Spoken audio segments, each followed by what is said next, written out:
Let's have a listen. Yeah.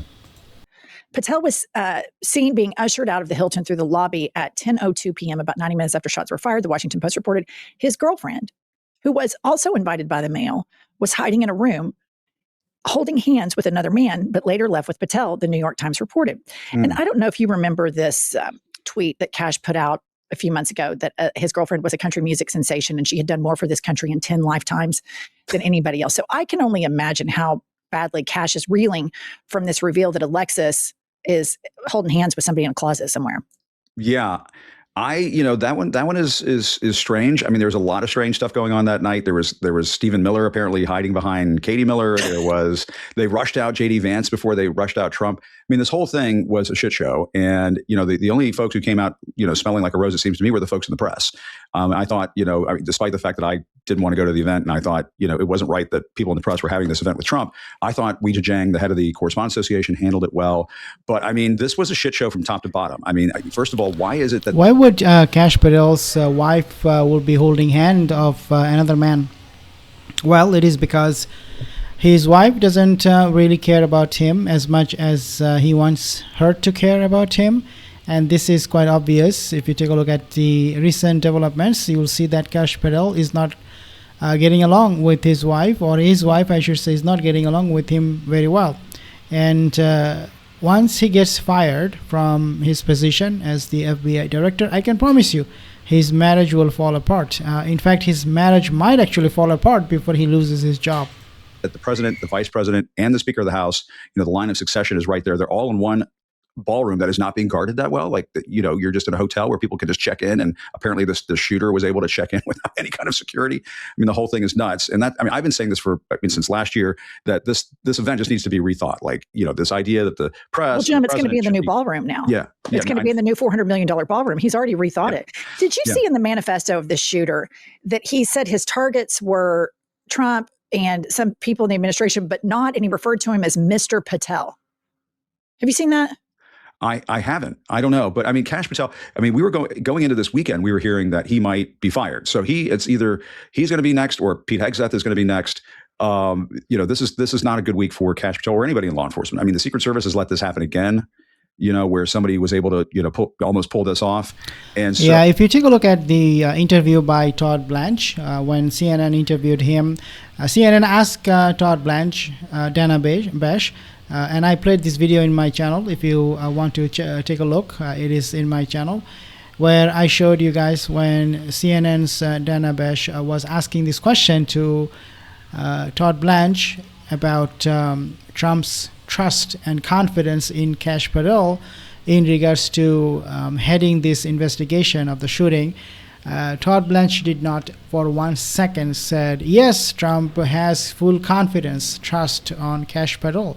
He did not say that, even though he was asked again, but every time he will just mention that people, they still trust FBI, but he will never ever in that interview say that Donald Trump has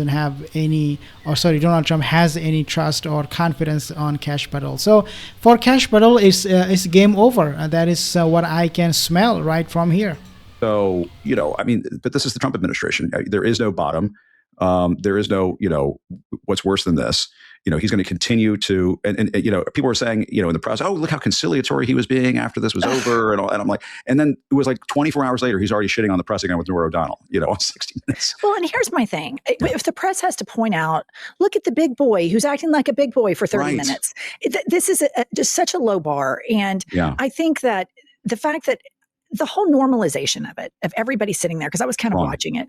And I just feel like Stephen Miller sitting in Kash Patel and all of these people who are dismantling democracy sitting there and everybody's playing patty cake, like, oh, this is normal. And we're working with the president on this. When a lot of people, yourself included, you get really serious threats when the president goes after you or those in his administration go after you.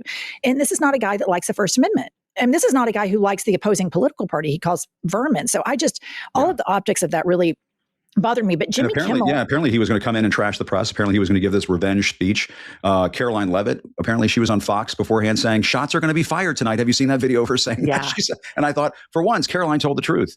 To me, putting this to the side, Trump trashing the press and so on. They also had the Ellison table at CBS with Stephen Miller and Pete Hegseth, and Brendan Carr was in the audience, the FCC henchman.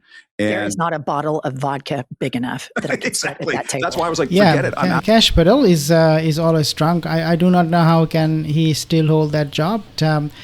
Disqualify him to be the FBI director. But again, it's Trump's administration, so they can do whatever they want as long as they please his ego. That's really how they serve to Donald Trump.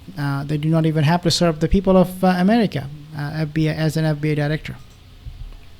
Discuss all of the White House correspondent ordeal debacle is my friend Jim Acosta, host of the Jim Acosta Show. Jim, so you were there. Were you in the ballroom at the? I was actually not at the dinner, so I didn't go because I said, I don't want to be a part of this. I don't want to be a part of anything where Trump was going to speak and trash the free press and everything. So, I thought about getting a table for me and my guys, and we just said, no, let's not do it this year. Let's do it another year. So I was at the Substack party where, there was other stuff going on. But, we can talk about the dinner itself, but to me, this is yet another reason why this event should be scrapped in its current form. It should not continue like this.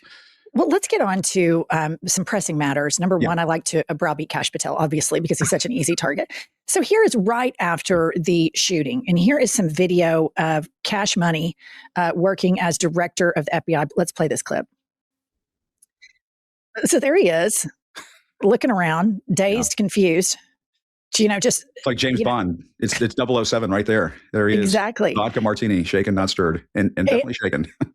And then here's this bit from the New York Times regarding Kash Patel that I thought was just fantastic. Pop this up. Yeah. Patel was seen being ushered out of the Hilton through the lobby at 10:02 p.m., about 90 minutes after shots were fired, the Washington Post reported. This is game over for Kash Patel. I do not know what else he's waiting for. He should actually resign so that he can save his face from this absolute disgrace. I'll give you more updates, guys. Now subscribe. See you in the next video.